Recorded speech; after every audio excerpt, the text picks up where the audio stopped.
Bienvenue au Canada et en Ontario, votre nouvelle terre d'accueil. Pour la plupart d'entre vous, c'est le début d'une grande aventure remplie de défis et de découvertes. Nous espérons que cette vidéo vous sera utile. Vous vous sentirez peut-être un peu désorienté lors de vos premières heures à l'aéroport. Ainsi, il est important de bien vous préparer avant même de vous envoler vers le Canada. Si vous avez des doutes sur les documents que vous devriez avoir avec vous, visitez le site Internet ou renseignez-vous auprès de l'ambassade ou au consulat de votre pays.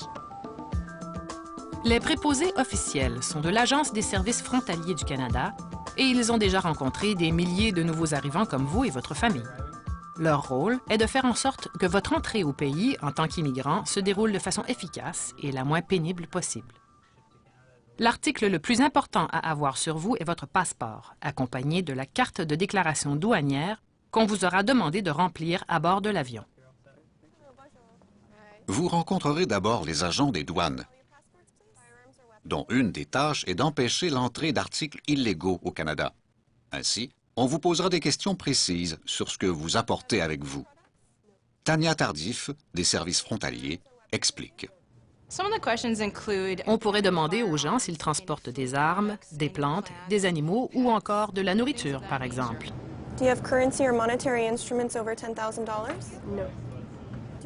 Les douanes exigeront aussi une liste, en français ou en anglais, de toutes les marchandises devant vous être livrées plus tard. Vous rencontrerez ensuite les agents d'Immigration Canada, dont les préoccupations premières sont vous et vos documents.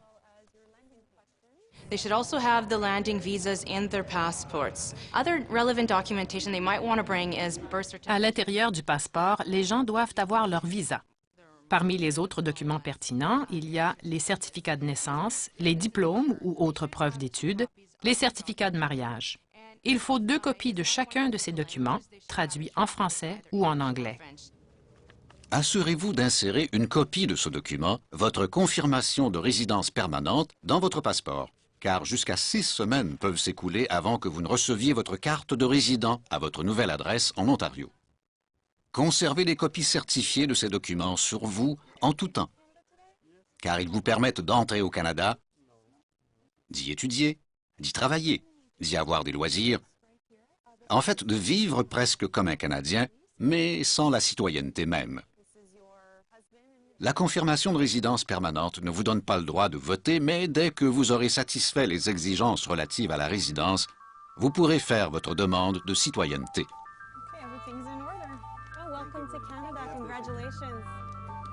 Une fois les procédures officielles terminées, visitez le kiosque de service aux immigrants, à l'aéroport même. Les informations qu'on vous donnera pourraient vous être très utiles dès les premiers instants. Et puis ça y est, vous êtes enfin officiellement au Canada, où vous attendent peut-être des amis ou des parents.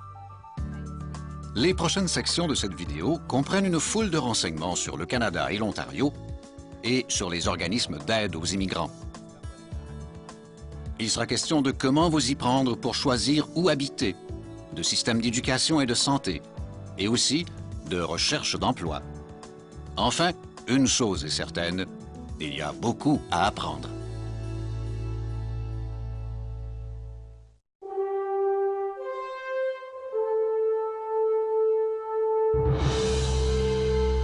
Le Canada couvre près de 5400 km et 6 fuseaux horaires.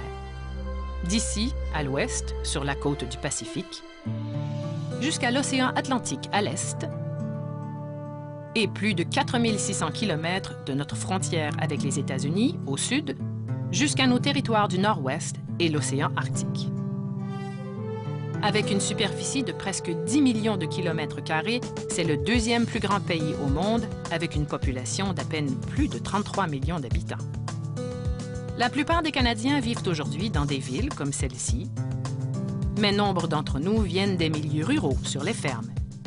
Et l'agriculture est une de nos plus importantes industries. La partie sud du Canada est divisée en 10 provinces. Il y a aussi 3 territoires du Nord qui couvrent un secteur immense, au terrain très varié, où vit une très petite population. Nos 4 provinces de l'Atlantique forment le littoral à l'est, un mélange de relief côtier très accidenté, de villes portuaires et de villages, et de campagnes aux paysages superbes. En remontant le fleuve Saint-Laurent vers le centre du pays, il y a le Québec, province francophone du Canada, et dont voici la ville historique de Québec. Et plus loin, Montréal, deuxième plus grande ville au Canada. Et enfin, plus à l'ouest, la province d'Ontario. Mais nous y reviendrons dans quelques instants. Même si nos peuples autochtones vivent ici depuis des milliers d'années et participent à la vie moderne, si l'on compare aux pays dont plusieurs d'entre vous êtes originaires, le Canada est très jeune. Mais la nation a son histoire, que nous sommes fiers de célébrer chaque année lors de la Fête du Canada.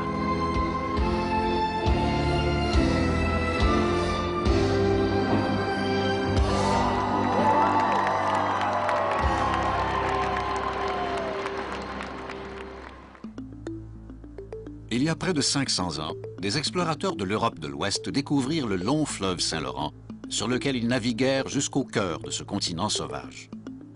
L'explorateur français Jacques Cartier fut le premier à nommer ce grand pays Canada.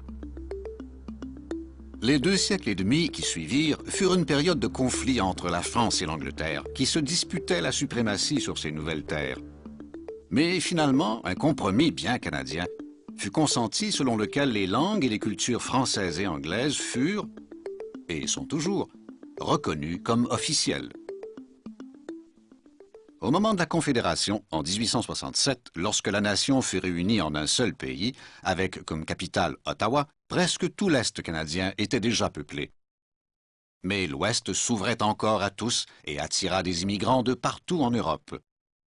Un nouveau chemin de fer franchit le nord de l'Ontario et traversa les prairies jusqu'en Colombie-Britannique et l'océan Pacifique pour enfin relier les 2 côtes d'une nouvelle et vaste nation canadienne.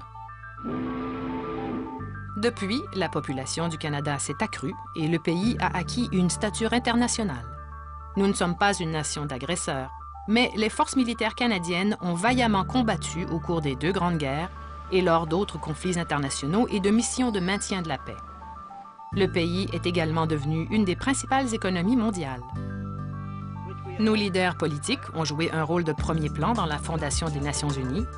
Les chercheurs et inventeurs canadiens ont contribué à l'essor mondial avec des découvertes comme l'insuline, par exemple, ou des inventions telles le téléphone, le bras robotique Canadarm, le BlackBerry et le basketball. Et aujourd'hui, nos artistes canadiens se signalent sur les scènes et les écrans du monde entier. Le Canada est une terre d'immigration, chose que l'on prend très au sérieux ici. Certains pays souscrivent à l'idéal du melting pot, où les nouveaux arrivants s'assimilent à la population déjà en place. Mais l'approche canadienne est multiculturelle. Nous sommes une mosaïque où les cultures originales, autochtones, françaises, britanniques, partagent et coexistent avec les cultures d'Asie et d'Afrique, du Moyen-Orient et d'Europe, d'Amérique latine et des Caraïbes. Il suffit d'aller faire un tour dans un marché extérieur d'une ville ontarienne un samedi matin pour y rencontrer une grande diversité de coutumes et nationalités de partout au monde.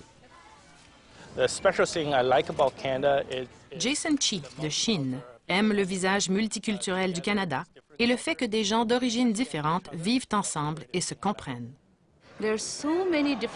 Anis Ishtiaq, du Pakistan, apprécie que tant de gens conservent leurs propres coutumes et religions. Musulmans, hindous, farsis, chrétiens, tous coexistent en paix au Canada. Vous êtes sur Choc FM, ici à Toronto. L'utilisation du français et de l'anglais, toutes 2 langues officielles du Canada, est un exemple probant de notre multiculturalisme. Le gouvernement du Canada et la province d'Ontario offrent leurs services dans ces 2 langues. En Ontario, l'anglais est plus commun au travail et est parlé par la plupart des Ontariens, mais il y a plusieurs collectivités francophones bien établies, partout à travers la province. Mais une chose est essentielle. Apprendre à bien parler au moins une des 2 langues officielles est un facteur clé de votre réussite en tant que citoyen au Canada. Il faut apprendre la langue pour communiquer, survivre, gérer ses affaires. C'est un avantage pour un francophone qui parle aussi l'anglais et qui peut communiquer avec des gens en français et en anglais parce que, comme vous le savez, il y a des francophones partout en Ontario. Et donc, pour les employeurs, c'est un avantage quand on est francophone et quand on parle aussi l'anglais. Un autre aspect central de la vie au Canada est la Charte canadienne des droits et libertés, qui garantit vos droits avant même que vous ne soyez devenu citoyen canadien. Toutes les personnes sont égales devant la loi, sans discrimination fondée sur la race, l'origine nationale ou ethnique, la couleur de la peau, la religion, le sexe, l'âge ou le handicap mental ou physique. Parmi nos libertés les plus fondamentales, on retrouve la liberté de religion, la liberté d'expression et la liberté de la presse. Les citoyens ont le droit de prendre part à des activités politiques, le droit de voter et sont éligibles pour servir en tant que membres d'une assemblée législative. Vous avez le droit d'entrer et sortir du Canada et de vivre dans n'importe quelle province ou même à l'extérieur du Canada. Mais vous avez aussi une responsabilité, celle d'obéir aux lois canadiennes. Pour terminer, voici brièvement comment fonctionne le gouvernement canadien. Tout d'abord, les membres de chaque niveau gouvernemental sont élus. Dans les plus petits villages, les grands territoires, les provinces entières, jusqu'au Parlement national à Ottawa. Tout citoyen canadien âgé de 18 ans ou plus a le droit de voter à ces élections. Le leader politique de la nation est le premier ministre, qui dirige le parti ayant réussi à faire élire au Parlement d'Ottawa plus de représentants que tout autre parti politique. Ce gouvernement crée et fait passer toutes les lois fédérales qui régissent les politiques nationales et les affaires intérieures du Canada. Ici, en Ontario, comme dans les 9 autres provinces, les citoyens élisent les membres de leur Assemblée législative provinciale. Le titre de Premier ministre de l'Ontario désigne aussi le leader de la province qui dirige le parti avec le plus grand nombre de représentants. La province passe aussi des lois auxquelles il faut obéir dans cette province, tout comme les lois fédérales. La prochaine section de notre programme est entièrement consacrée à l'Ontario. Sa géographie, ses villes et villages, ses différentes industries, ses commerces et ses 4 saisons.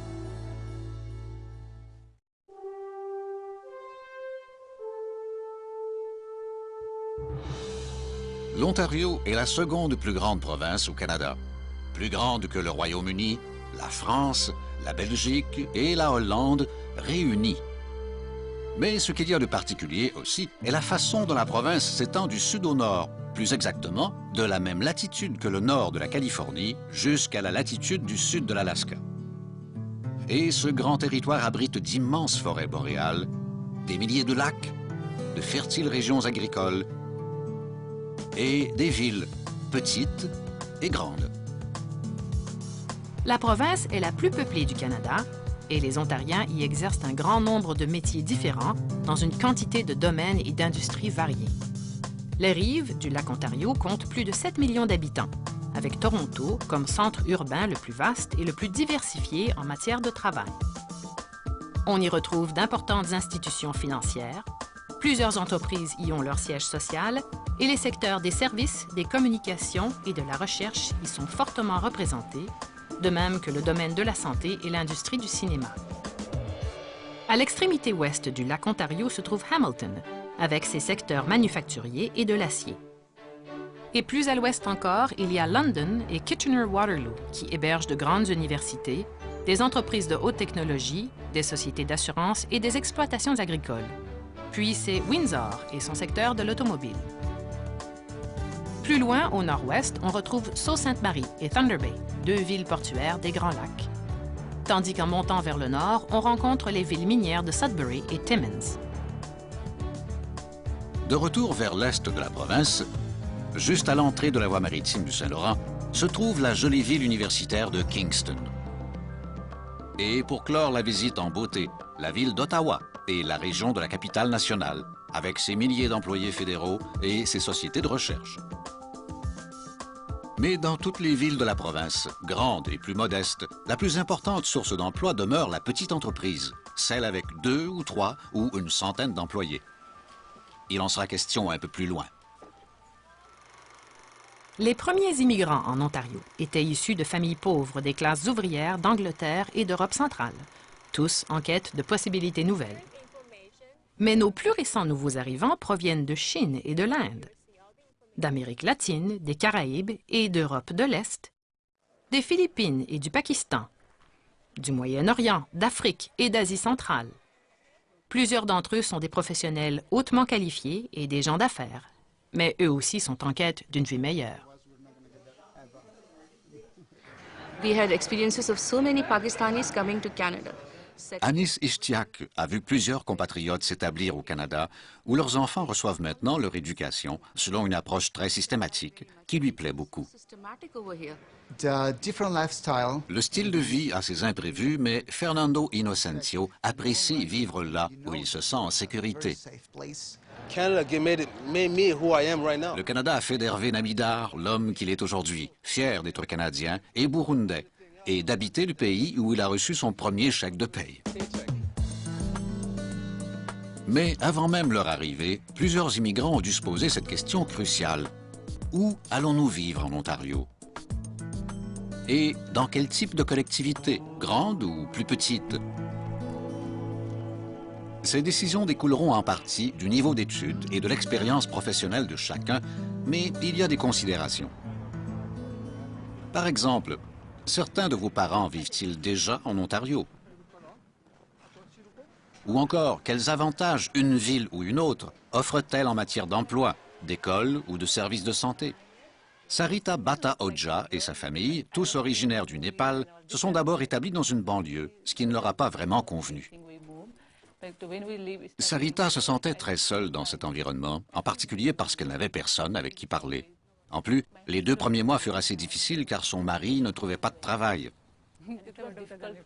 De meilleures possibilités d'emploi existaient à Toronto et la famille s'y est donc établie, ce qui a entraîné des avantages inattendus, notamment des voisins à qui parler, venant de partout dans le monde et habitant le même édifice qu'eux, ce qui aujourd'hui plaît beaucoup à Sarita.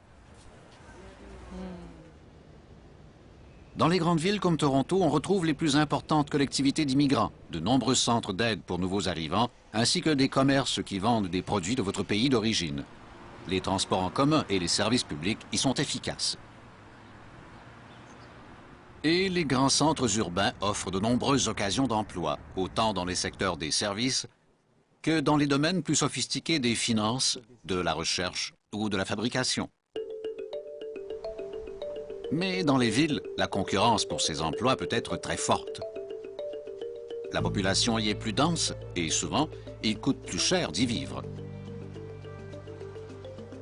Par contre, plusieurs petites villes en Ontario permettent d'avoir un style de vie plus équilibré. Le coût de la vie y est plus bas, surtout en ce qui concerne le logement.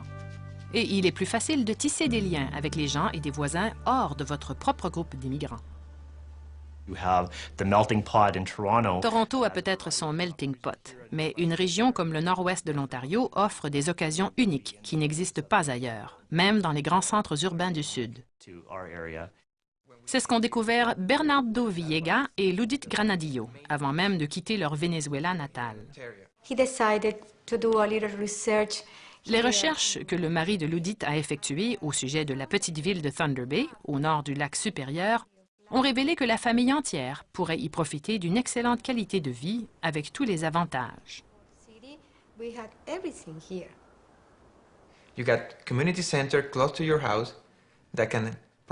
Par exemple, un centre communautaire se trouve à proximité de leur domicile et toute la famille y pratique de nombreuses activités, été comme hiver.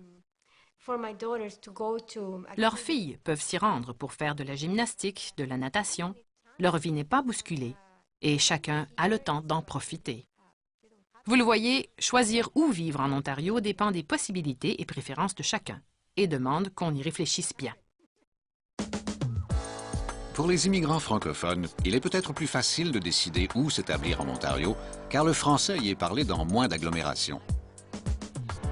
Mais il y a une bonne présence francophone à Toronto et Ottawa, ainsi que dans l'Est et le Nord de la province. Par ailleurs, certains nouveaux arrivants francophones, comme les frères Bezindavi du Burundi, préfèrent s'établir dans de grandes collectivités anglophones pour y apprendre l'anglais. Ça vient facilement. Étant donné que tu vis dans un monde anglophone, c'est plus facile que plutôt d'apprendre l'anglais dans un monde francophone. Donc c'est ça qui m'a beaucoup plus aidé. Donc maintenant, on continue à apprendre, tu sais, la langue, c'est pas aussi évident. Ici, c'est un pays où tu as des opportunités de travailler. Tu as tout le monde qui est derrière toi à te pousser. Le gouvernement est là à te soutenir, à travailler. Il y a le monde qui te donne des opportunités que ailleurs tu n'auras pas.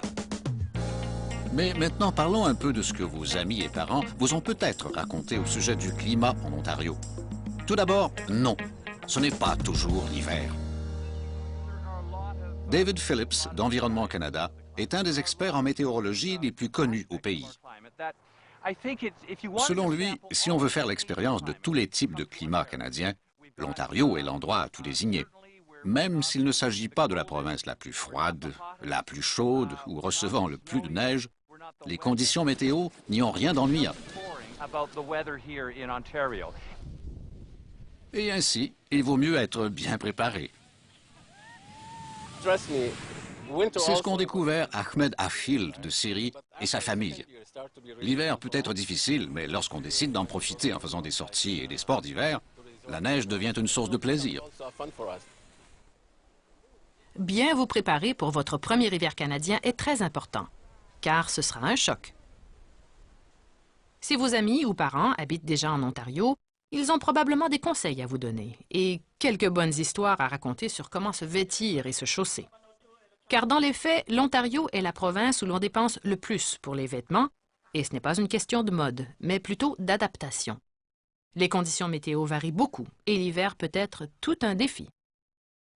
Il faut tenir compte des bulletins météo, surtout par temps froid, et avoir plusieurs sortes de vêtements pour faire face à chaque situation. Mais pas question de rester enfermé tout l'hiver. Il faut sortir, bien habillé et en tirer parti. L'hiver est un véritable cadeau, si on sait en profiter. La section suivante porte sur les agences de soutien aux immigrants auxquelles vous pouvez avoir recours en Ontario afin de vous aider, vous et votre famille, à faire face aux défis et aux surprises que vous pourriez rencontrer.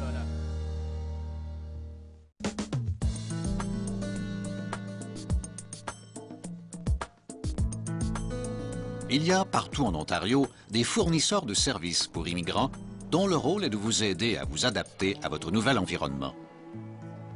Lorsque vous les consultez, soyez toujours en mesure de présenter vos documents de résidence permanente. Certains aident les immigrants d'une région du monde en particulier. D'autres s'occupent de soutenir des gens d'une même religion ou d'une même langue. Tandis que d'autres sont ouverts à tous les immigrants ou se spécialisent dans l'aide à l'emploi. Ces adresses Internet vous guideront vers leur site. Plusieurs conseillers et membres du personnel de ces organismes sont eux-mêmes des immigrants, heureux que leur expérience soit aujourd'hui utile à d'autres nouveaux arrivants. Leur aide est particulièrement précieuse pour les réfugiés et les immigrants ayant de la difficulté à s'ajuster à leur nouvelle réalité. En majorité, ces organismes reçoivent de l'aide financière des gouvernements du Canada et de l'Ontario, et ainsi, la plupart de leurs conseils et services de base vous sont offerts gratuitement ou à peu de frais.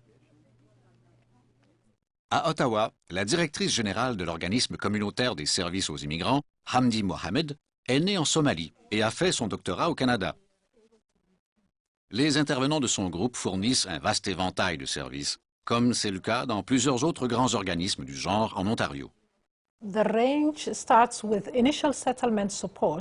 agents de l'organisme que dirige Hamdi Mohamed aident les immigrants qui viennent d'arriver et qui sont à la recherche de logements, de services de santé, de conseils légaux, d'écoles pour leurs enfants et d'autres ressources dans leur collectivité. De plus, des agents de liaison multiculturelle qui parlent plusieurs langues se rendent dans les écoles d'Ottawa dans le but d'y rejoindre des nouveaux arrivants et leur apporter du soutien. Every range of newcomer services we've tried to house under one roof. Kathy Woodbeck est la directrice générale de l'Association multiculturelle de Thunder Bay, où de nombreux services pour immigrants ont été regroupés sous un même toit. Recherche d'emploi, traduction de documents officiels, renseignements sur l'inscription de vos enfants à l'école, la vaccination, les taxes, la conduite d'une voiture, l'aide aux réfugiés, comment obtenir une carte d'assurance sociale ou une carte de service de santé.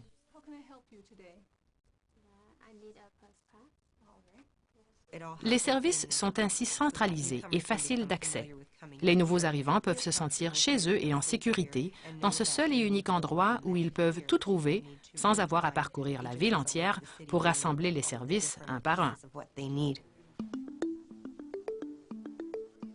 Plus tôt, il était question de la Charte canadienne des droits et libertés. Ces droits et libertés, qui valent pour chacun des membres de votre famille, entraînent une obligation de votre part de respecter les lois canadiennes. Et parmi les plus importantes, on retrouve les lois portant sur la violence familiale, en particulier envers les femmes, les enfants et les membres plus âgés de la famille. Domestic abuse, child abuse. L'agente police Karen Bisla le dit clairement. Toute violence familiale est un crime qui doit être immédiatement signalé. Les comportements autodestructeurs, abus de drogue et d'alcool et les problèmes de jeux compulsifs peuvent ravager des familles. Mais on peut trouver un soutien fiable auprès des organismes d'aide aux immigrants et auprès d'associations comme les Alcooliques Anonymes et les Joueurs Anonymes. Tout comme certaines de nos lois, nos rapports avec la police vont peut-être vous sembler bien différents de ce que vous connaissez. Personne n'est tenu de connaître toutes les lois canadiennes, mais certains gestes sont de toute évidence criminels. Le vol, la violence envers autrui, la vente de drogue. Chaque nouvel arrivant doit connaître les conséquences de ses actes. Par exemple, si vous êtes reconnu coupable de vol, vous aurez un dossier criminel, ce qui pourrait vous causer des ennuis lorsque vous cherchez du travail.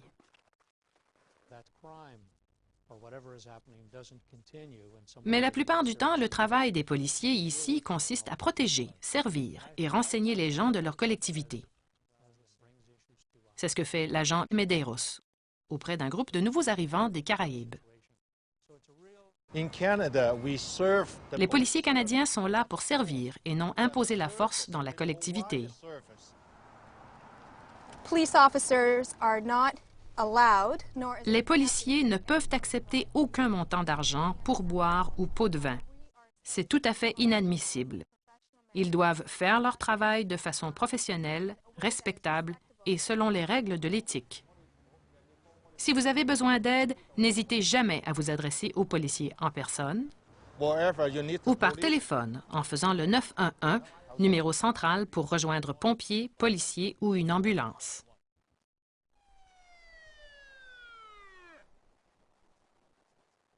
Boire de l'alcool est légal au Canada. Mais être ivre au volant ou encore sur la place publique est une infraction criminelle.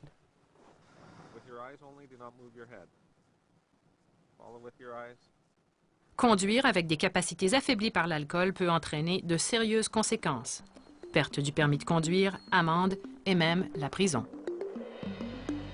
Une chose exige de la prudence de votre part. Des individus, parfois de votre propre collectivité, pourraient tirer avantage de votre manque de connaissance de votre nouvel environnement.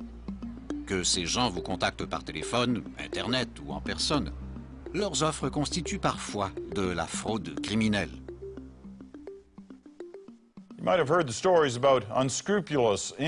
Aux nouvelles nationales canadiennes, il arrive qu'on rapporte des cas de conseillers en immigration qui profitent de l'inexpérience de certains nouveaux arrivants plus vulnérables.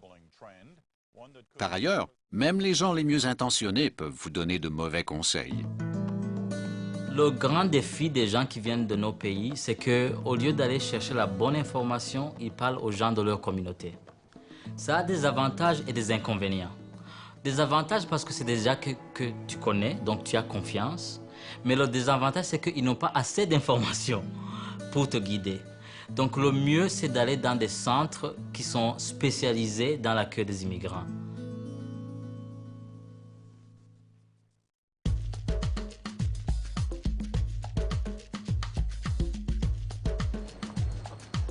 Il faut le mentionner, il vous arrivera peut-être de rencontrer des Canadiens avec des préjugés envers votre culture ou votre pays d'origine, surtout à votre arrivée. Vous-même pourriez avoir des idées préconçues non seulement sur les Canadiens, mais aussi à propos des autres groupes d'immigrants ou même ceux de votre propre pays. Nanda Pushimada est d'avis que les problèmes se règlent mieux si on fait preuve d'ouverture d'esprit et d'un peu d'humilité. Il y a toujours des barrières quand on vient d'une autre culture, d'un autre pays. Donc, c'est sûr et certain, il y a des gens qui, par ignorance, ils font des actes de racisme. Emma Tang a grandi en Chine et ses références culturelles étaient très différentes de celles de ses camarades de classe ontariens.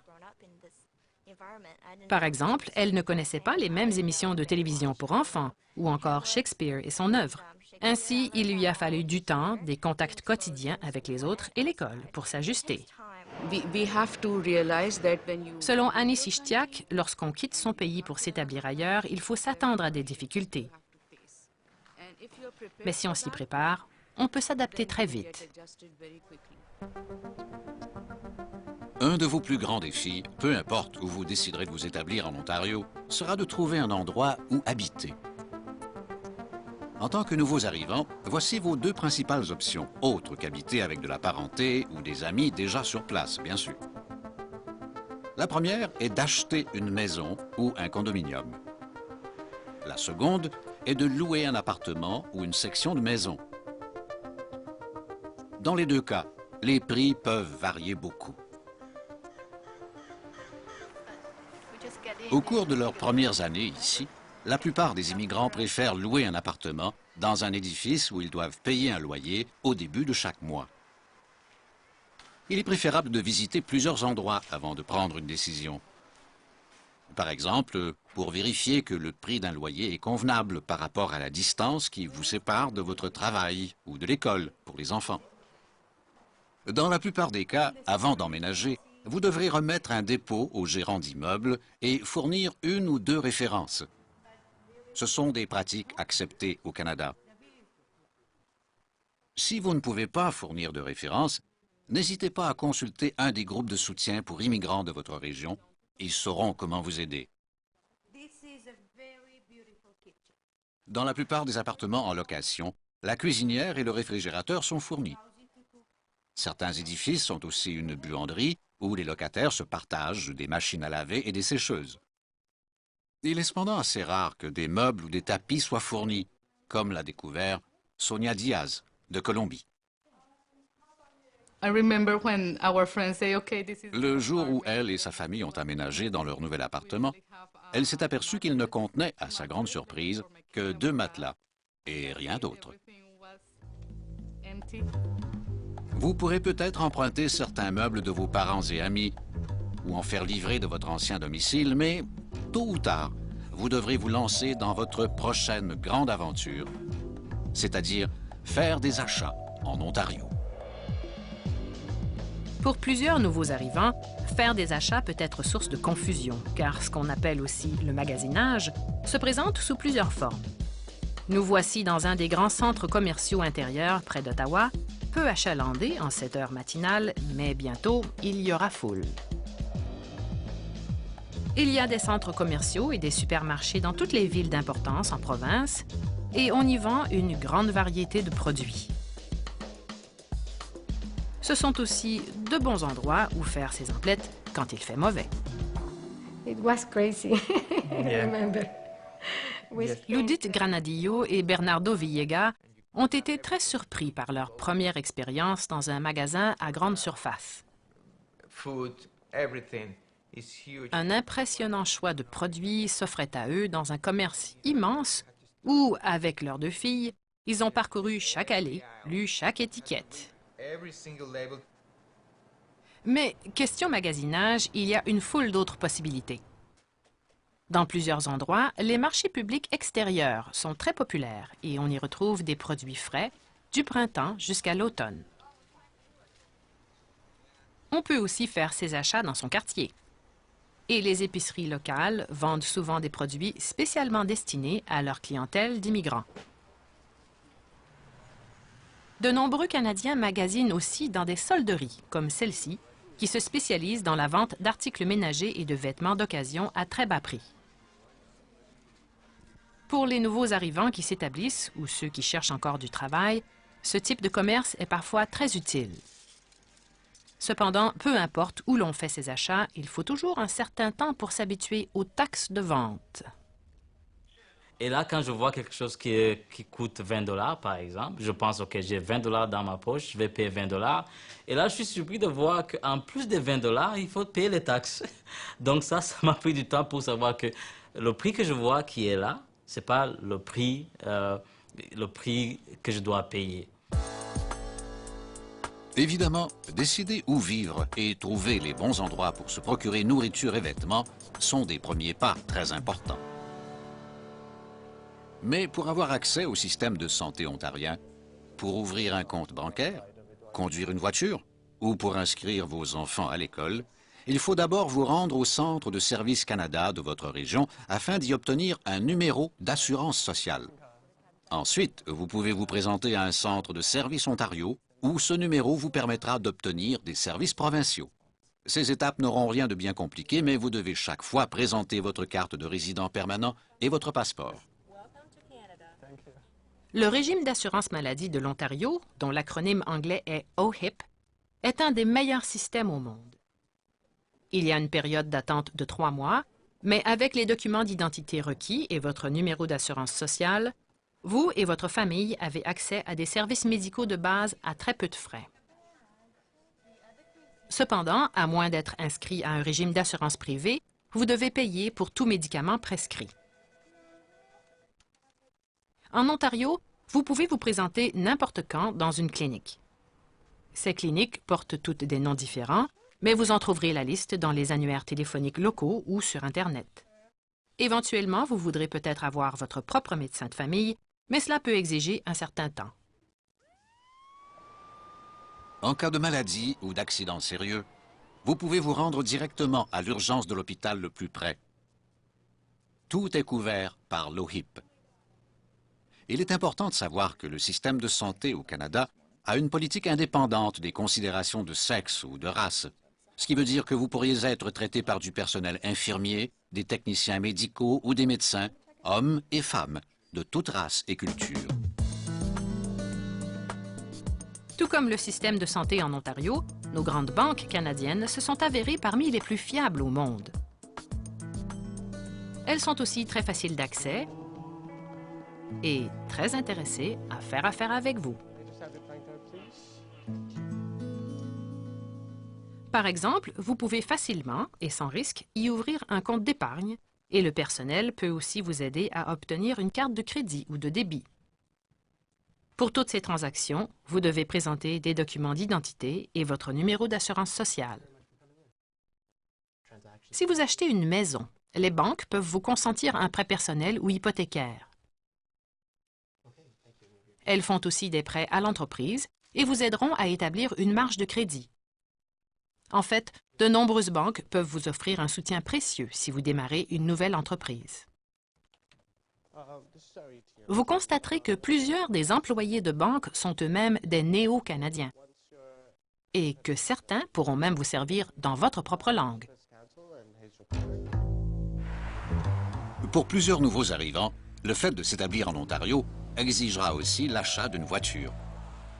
Mais attention, le marché de l'automobile est très diversifié et les vendeurs peuvent être assez insistants. Les voitures usagées sont beaucoup moins chères, mais n'ont parfois que de très courtes garanties ou pourraient avoir des dommages cachés. Avant d'acheter, renseignez-vous auprès de plusieurs personnes qualifiées sur le concessionnaire et le modèle de voiture. Les voitures neuves sont plus dispendieuses, mais sont vendues avec d'excellentes garanties. Vous pouvez aussi profiter de diverses méthodes de paiement, par exemple, la location à long terme. Mais encore là, faites des recherches et assurez-vous de comprendre tous les détails du contrat avant de vous engager. Cependant, avant même de penser à acheter une voiture, plusieurs d'entre vous devraient d'abord obtenir un permis d'apprenti conducteur et prendre des leçons de conduite. et après vos cours, mais pas avant, vous pourrez subir l'examen de conduite provincial afin d'obtenir votre permis de conduire de l'Ontario. Fernando Inocencio s'est vite rendu compte que conduire une voiture dans un nouveau pays peut s'avérer une expérience très différente de ce que l'on a connu chez soi. Habitué à se frayer un chemin dans la circulation désordonnée de Bogota, il a découvert que conduire au Canada n'est pas une question de survie, mais plutôt de discipline et de règlement. Autre sujet d'intérêt pour tout nouvel arrivant, les différences culturelles en Ontario. Pas seulement entre vous et les Ontariens de souche, mais aussi entre votre groupe et les autres immigrants d'une douzaine de cultures. Voilà un sujet délicat, mais vous devez comprendre que certains des comportements et façons de faire considérés normaux chez vous pourraient être mal reçus ou mal compris par les gens de votre nouvelle terre d'accueil. Par exemple, les gens ici seront insultés si vous passez devant eux dans une file d'attente, si vous les fixez du regard ou si vous vous tenez trop près d'eux. En Ontario, on s'attend à ce que vous soyez vêtu correctement pour une entrevue d'emploi. Vous devez vous présenter à vos rendez-vous à l'heure convenue et donner une poignée de main ferme aux gens que vous rencontrez. Et pour mettre tout le monde à l'aise et améliorer vos chances de succès, parlez clairement et regardez les gens bien en face et avec le sourire. Comme le disait plutôt Emma Tang, il suffit parfois simplement de prendre le temps de découvrir cette nouvelle culture pour mieux s'y adapter.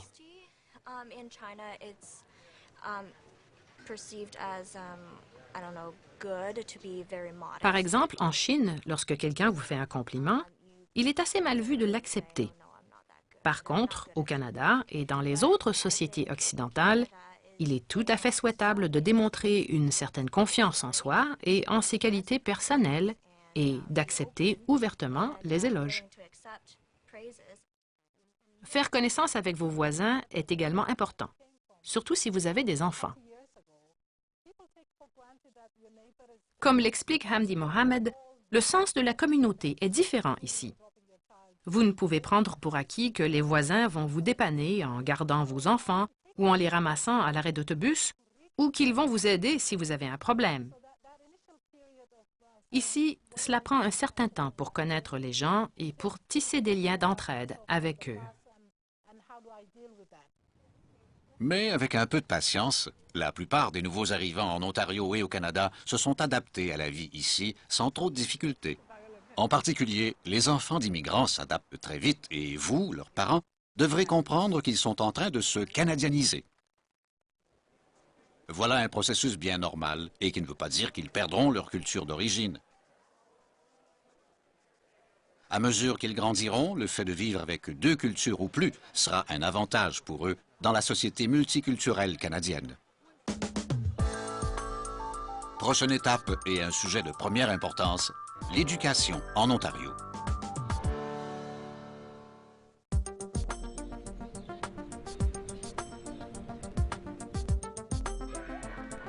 En Ontario, on commence très jeune à fréquenter l'école. Et si on le désire, on peut poursuivre son éducation toute sa vie. C'est prouvé, l'éducation est un atout social et financier majeur pour chacun. À travers le Canada, l'éducation est la responsabilité de chaque province. En Ontario, les diverses commissions scolaires anglophones et francophones sont financées par les fonds publics. Les élèves fréquentent différentes écoles selon leur âge, mais tous les enfants, garçons et filles, entre 6 et 18 ans, doivent aller à l'école. Et s'il y a des écoles privées ou desservant certains groupes religieux dans votre région, les mêmes règlements concernant l'âge s'appliquent, mais ces écoles ne sont peut-être pas gratuites. Nous parlerons de collèges, d'universités, d'écoles de métiers et d'éducation pour adultes dans un instant, mais pour commencer, voyons ce qui se passe pour les tout-petits. Pour les plus jeunes enfants, jusqu'à 6 ans, l'Ontario offre des services de garde ou garderie et des programmes préscolaires. Si certains de ces services sont subventionnés, ils ne sont cependant pas gratuits. Vérifiez sur Internet ou renseignez-vous sur ce qui est offert dans votre région.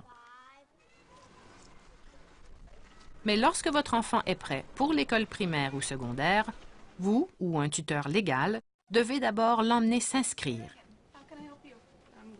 Et il est bon de le faire le plus tôt possible.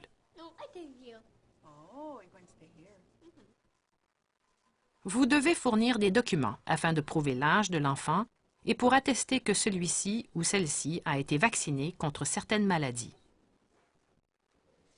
Les écoles primaires, comme celle-ci, vont de la maternelle à la 6e ou 8e année. On y enseigne les mathématiques, l'histoire, la géographie et la littérature.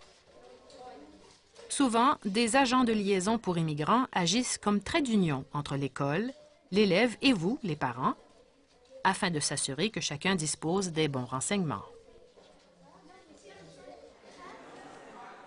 Vous pouvez obtenir ce même type d'aide si votre enfant débute au niveau secondaire. La plupart des écoles secondaires vont de la 9e à la 12e année et les élèves y suivent davantage de cours de sciences et de mathématiques avancées, de même que des cours portant sur les études canadiennes, les arts, la littérature et la musique, l'informatique, le français et plusieurs autres matières. La plupart de ces écoles offrent aussi des activités après les heures de classe régulières. Les jeunes peuvent alors s'inscrire à divers clubs, faire de la musique ou des sports. Un des principaux objectifs du niveau secondaire est de préparer les élèves à poursuivre leur éducation. Par exemple, dans une des 19 universités subventionnées de l'Ontario, dans un collège communautaire ou une école de métier. Les étudiants doivent obtenir d'excellentes notes pour entrer dans les grandes universités et écoles comme celle-ci.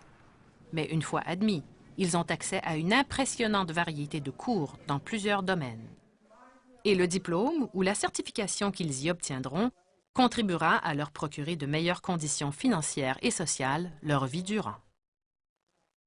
In China, school is sort of restricted on what you learn, but in here, I'm exposed to a lot of new ideas. Emma Tang aime l'ouverture du système d'éducation canadien. Elle y est exposée à des idées nouvelles à propos d'enjeux mondiaux. Elle rencontre des gens de partout et profite d'une foule d'occasions qui lui permettent de rester motivée, d'apprendre, d'explorer, de réfléchir. Même si l'éducation dans son Pakistan natal est excellente, Noman Ishtiaq est confiant et croit que son éducation au Canada et l'expérience culturelle et sociale que cela implique lui ouvrira plusieurs portes, quel que soit le domaine qu'il choisira. Outre les universités, l'Ontario subventionne 24 collèges d'arts appliqués et de technologie. La province compte aussi plus de 500 collèges privés d'enseignement professionnel. Certaines de ces écoles enseignent des compétences très recherchées dans les secteurs de la santé et des technologies de l'information.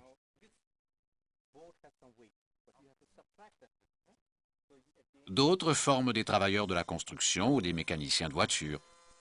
Et certaines se spécialisent dans les domaines des affaires et de la fabrication. Albert Kayumba, du Rwanda, enseigne à la Cité collégiale d'Ottawa, un collège communautaire francophone où les étudiants se spécialisent dans divers métiers techniques. On a des programmes beaucoup plus spécifiques. On met l'accent sur la pratique parce qu'on sait que sur le marché du travail, on cherche une main-d'œuvre qualifiée. Nos étudiants passent beaucoup de temps dans les laboratoires. Ils font aussi des stages en milieu de travail. C'est vraiment des formations complètes. Ça permet à nos finissants et finissantes, quand ils se trouvent sur le marché du travail, donc ils ont déjà l'expérience dans leur domaine. On collabore avec des employeurs, premièrement pour trouver des stages de nos étudiants et étudiantes, et deuxièmement aussi pour acheter nos équipements, parce qu'on essaie d'acheter des équipements qu'on trouve sur le marché du travail. Ça permet à nos étudiants et étudiantes d'avoir une formation avec des équipements qu'on trouve sur le marché du travail. On a des programmes dans le domaine des métiers, mais aussi on a des programmes dans le domaine de la santé, en arts, médias et communication, en administration. On a plus de 85 programmes d'études en français. L'éducation aux adultes et le recyclage représentent deux autres démarches possibles en matière d'éducation. Les personnes de plus de 18 ans ont accès à l'éducation des adultes, une formation de base, gratuite et qui mène au diplôme d'études secondaires, exigé pour la plupart des emplois. Les cours se donnent le plus souvent en soirée, après les heures de travail. Pour plusieurs d'entre vous, cependant, la première et cruciale étape de votre adaptation est vraiment d'apprendre à bien parler le français ou l'anglais. Partout en Ontario, il est possible de suivre une formation linguistique en français ou en anglais, souvent gratuitement.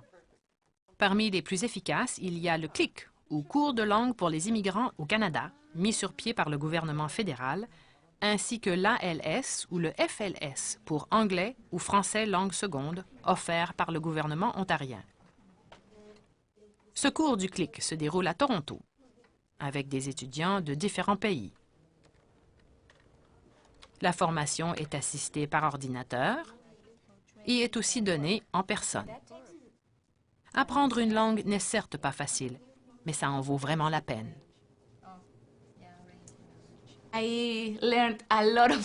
Luz Adriana Diaz a amélioré son anglais en apprenant quelques mots par jour et beaucoup de grammaire. Tandis que Elmer Soto sait qu'il a encore beaucoup à faire, mais estime qu'il a fait des progrès en anglais. Ce type de cours, en fait, toute formation continue ou amélioration de vos compétences, est un des facteurs les plus déterminants de votre réussite en Ontario.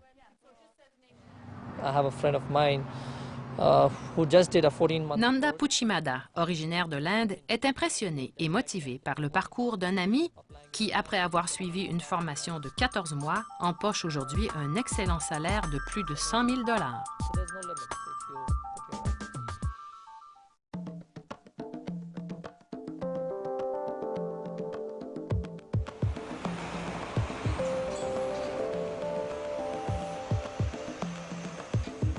Comme on le disait plus tôt, l'économie ontarienne est la plus importante et la plus diversifiée au Canada, avec 40% des emplois au pays.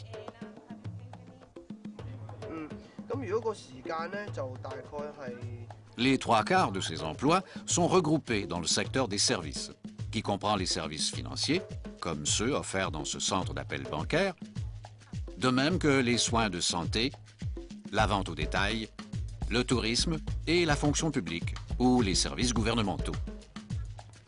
Les autres emplois constituent ce qu'on appelle le secteur de production des biens, c'est-à-dire l'industrie de la fabrication, l'agriculture, la construction et les industries des ressources comme les industries minières et forestières. Mais l'économie de l'Ontario est aussi étroitement liée à l'économie mondiale et ainsi, les possibilités de trouver un emploi dans certains secteurs peuvent fluctuer d'une année à l'autre. Il est donc important aujourd'hui d'apprendre à connaître le marché du travail de votre collectivité afin de mieux décider quel type d'emploi correspondrait à vos compétences et à vos attentes. L'économie diversifiée de l'Ontario offre de nombreuses occasions d'emploi, selon Marie Gravel de Service Canada. Par exemple, à cause du vieillissement de la population, la demande de main-d'œuvre est à la hausse dans le secteur des soins de la santé. Il y a toujours des maisons, des immeubles, des routes qu'on construise. Donc, c'est sûr et certain, des compagnies qui construisent ces maisons, même les gouvernements présentement investissent beaucoup d'argent dans l'infrastructure. Donc, ils ont besoin de main-d'œuvre qualifiée. Mais peu importe quand et dans quel secteur les occasions peuvent se trouver, décrocher son emploi est souvent une affaire de défi. Tout d'abord, vous devrez faire beaucoup de recherches, sur Internet ou auprès de Service Canada ou d'un fournisseur de services pour immigrants, ou avec le soutien du programme Emploi Ontario. Lorsque vous aurez ciblé l'emploi que vous désirez postuler, vous devez normalement rédiger un curriculum vitae qui décrit vos compétences pertinentes et votre expérience professionnelle. Vous pourriez aussi inclure une lettre d'accompagnement qui explique en quoi vous seriez un atout pour l'entreprise visée, ainsi que des références de vos employeurs précédents. Assurez-vous d'avoir tous les documents officiels requis et pensez à ce que vous voulez dire au moment de l'entrevue. Vous pourriez même faire une petite répétition avant. Et c'est ce qu'a fait Mary Wells, qui avait préparé quelques mots se décrivant elle-même et ses compétences. D'après elle, il est très important d'être direct. Il faut aussi être honnête au sujet de vos compétences, votre expérience et niveau de scolarité. Les employeurs vérifient les références de ceux qu'ils considèrent pour des postes clés et ainsi l'intégrité d'un candidat quant à ses capacités, de même que son attitude positive, peuvent s'avérer déterminantes pour obtenir un emploi. Mais en définitive, les nouveaux arrivants qui font appel aux fournisseurs de services aux immigrants réussissent mieux à se trouver un bon travail. We do provide job search workshops. À Ottawa, l'organisme dirigé par Hamdi Mohamed offre des ateliers de recherche d'emploi qui jumellent chaque immigrant à un Canadien qui a des compétences similaires et lui offre du soutien et l'accès à un réseau professionnel pertinent. Les candidats pour chaque poste sont très nombreux. Et ainsi, lorsque quelqu'un vous recommande personnellement, les chances d'obtenir l'emploi sont meilleures. Certaines des occasions qu'offre une entreprise comme celle où travaille Harpreet Lamba ne sont révélées que lorsqu'on connaît les bonnes personnes qui sont à même de les dépister. L'essentiel, lorsqu'on se cherche un emploi, est de persévérer et rester positif. Se développer un réseau de contacts dans son domaine est aussi un atout précieux. Selon les lois canadiennes, hommes et femmes jouissent de droits égaux, y compris sur le plan du travail. Près de 60% des femmes travaillent hors du foyer et elles représentent 47% de la main-d'œuvre canadienne. Voilà qui peut s'avérer très différent des coutumes de certaines cultures traditionnelles et causer des problèmes chez les immigrants récemment arrivés. Mais cet état de choses est tout à fait respectable et accepté dans la société canadienne. Selon nos lois du travail, des mécanismes existent permettant à toute personne, homme ou femme, de signaler au ministère du Travail de l'Ontario toute rémunération non équitable, discrimination, conditions de travail dangereuses ou tout abus. Et un employeur, le patron, n'a pas le droit d'intimider ou de congédier les employés qui s'informent de leurs droits. Lorsque vous aurez un emploi, vous recevrez un chèque de paye à la fin de chaque période de paye, soit à toutes les semaines ou aux 2 semaines. Et le montant de votre chèque pourrait être moins élevé que ce à quoi vous vous attendiez. Cela est dû au fait que votre employeur doit déduire de votre chèque de paye, sur une base régulière, les montants pour vos impôts, vos contributions au régime de pension du Canada et à l'assurance emploi, de même que pour les cotisations syndicales ou tout autre programme d'avantages sociaux. Tout cela est parfaitement légal. Mais on doit vous remettre un relevé détaillé expliquant ces déductions pour chaque période de paye. Pour les immigrants qui cherchent du travail dans certains domaines réglementés comme le génie, la comptabilité, la médecine et les soins de santé, des qualifications spéciales, des documents et un recyclage professionnel sont presque toujours requis, même si vous exerciez votre profession dans votre pays. Certains programmes de formation continue, comme ceux offerts ici à l'Université Ryerson à Toronto, offrent le recyclage professionnel pour des carrières en physiothérapie, travail social, comptabilité et finance. Ces nouveaux arrivants, aux compétences déjà reconnues dans leur pays d'origine, doivent maintenant apprendre les pratiques et procédures canadiennes avant d'obtenir un permis d'exercer émis par un des ordres professionnels d'Ontario. Ces formations se donnent à temps partiel, souvent en soirée, et durent de 12 à 18 mois.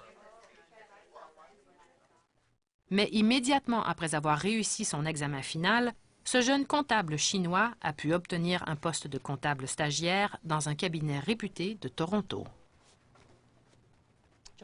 Pour les immigrants avec des compétences dans d'autres domaines, les choses peuvent s'avérer plus difficiles. Vous aurez besoin d'aide. Service Canada ou un fournisseur de services pour immigrants pourra vous guider. Il y a aussi le Bureau d'orientation relatif au titre de compétences étrangers qui aide les travailleurs formés à l'étranger à faire reconnaître leurs compétences. Mais pour une meilleure transition, faites d'abord quelques recherches sur les professions réglementées en Ontario. Une reconnaissance professionnelle en médecine ou dentisterie peut exiger beaucoup de temps, d'efforts et de recyclage. Et vous devrez peut-être débuter à un poste inférieur, comme celui d'assistant dentaire. Le docteur Fernando Inocencio, dentiste en Colombie, a lui-même franchi les étapes de ce processus et aujourd'hui, il aide d'autres professionnels qui arrivent au Canada. Selon lui, chaque profession autoréglementée au Canada a ses propres règles. Si vous n'avez pas fréquenté une université reconnue par la profession, le processus de reconnaissance de vos compétences exige alors un recyclage. Ce n'est pas facile. Pour devenir ingénieur qualifié en Ontario, il faut satisfaire des critères très précis. Ici, en banlieue de Toronto, un programme d'accès à l'emploi subventionné à la fois par le gouvernement et le secteur privé aide les nouveaux arrivants qualifiés à se trouver du travail. Ces immigrants, tous ingénieurs d'expérience, en sont à la deuxième journée d'un atelier de 6 jours conçu pour les aider à se familiariser avec les pratiques et règlements de leur profession au Canada. Ce cours les aidera également à trouver du travail et, plus tard, à obtenir leur reconnaissance professionnelle. Un exemple de belle réussite suite à un de ces ateliers, Sabrich Singh, ingénieur en télécommunications, originaire de l'Inde et qui a obtenu un excellent poste chez Harris Technologies. This program actually helped me quite a bit, so I was able to focus my job search. Selon lui, le programme lui a été très utile, en particulier en lui permettant de bien cibler sa recherche d'emploi en fonction de ses compétences. La plupart des immigrants, en fait la plupart des Canadiens, veulent un travail avec un bon revenu régulier. Mais il y a aussi un petit pourcentage de nouveaux arrivants dont l'ambition est de démarrer leur propre compagnie.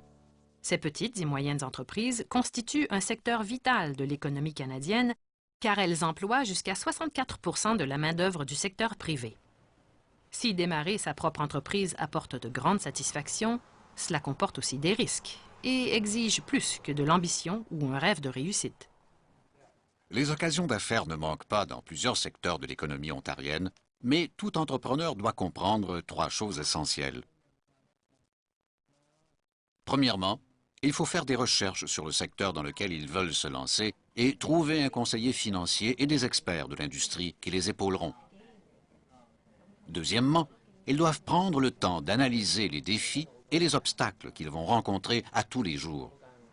Et Wendy Seto, qui dirige une banque dans le dynamique Chinatown torontois, décrit la 3e chose, et la plus cruciale. Un plan d'affaires écrit. Les études ont démontré que les entrepreneurs avec un plan d'affaires ont plus de succès que ceux qui n'en ont pas.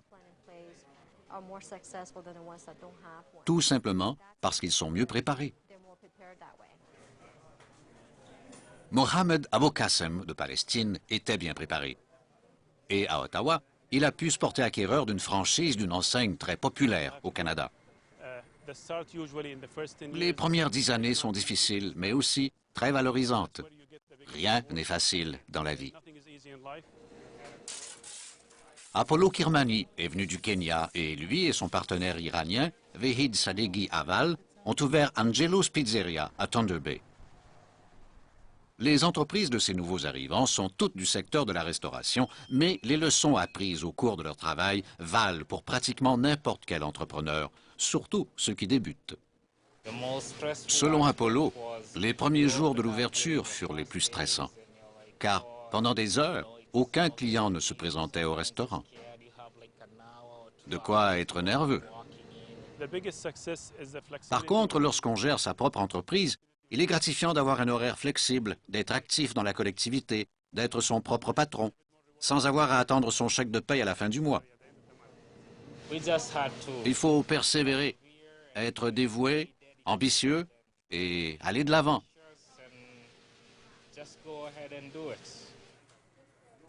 Les dures leçons qu'ont apprises ces entrepreneurs nés à l'étranger sont les mêmes pour tout nouvel arrivant en Ontario. Chacun avait son plan pour le futur, chacun a dû travailler très fort et trouver des solutions à des obstacles quotidiens. Et chacun a continué d'évoluer, toujours soucieux d'en apprendre plus sur leur secteur d'affaires, leur clientèle et leur collectivité.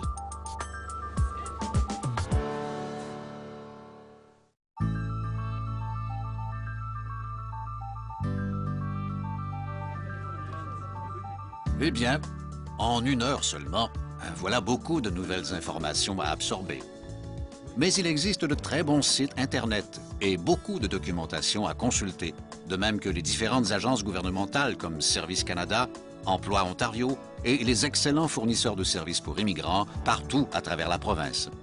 Ils ont été créés pour vous, alors n'hésitez jamais à vous en servir. You are free to live and work in any province or territory. Il y a plusieurs aspects positifs à s'établir dans ce pays et éventuellement devenir citoyen, comme tous ces nouveaux Canadiens. En plus de la liberté individuelle dont chacun peut jouir en Ontario, il y a l'excellent système de santé, de très bonnes écoles, une économie moderne et forte et un des environnements les plus multiculturels et paisibles au monde. Mais il y a aussi des défis, pour tous, mais aussi selon votre propre perception culturelle. Et trouver le bon emploi pour vous exigera temps et persévérance. Vous devrez vous familiariser avec le système de santé, le système scolaire et toutes sortes de questions financières. Sans compter les nouvelles coutumes auxquelles vous devrez vous adapter et celles parmi les vôtres que vous devrez peut-être mettre de côté. Well, congratulations, félicitations, you are now Canadian citizens. Mais combien d'immigrants vous ont précédé? Et nombre d'entre eux sont aujourd'hui prêts à vous aider à trouver votre place dans cette nouvelle société. Bientôt, ce sera peut-être à vous d'aider les nouveaux arrivants du futur. Tout cela fait partie de la vie quotidienne, jour après jour, dans ce bel endroit, Ontario, Canada.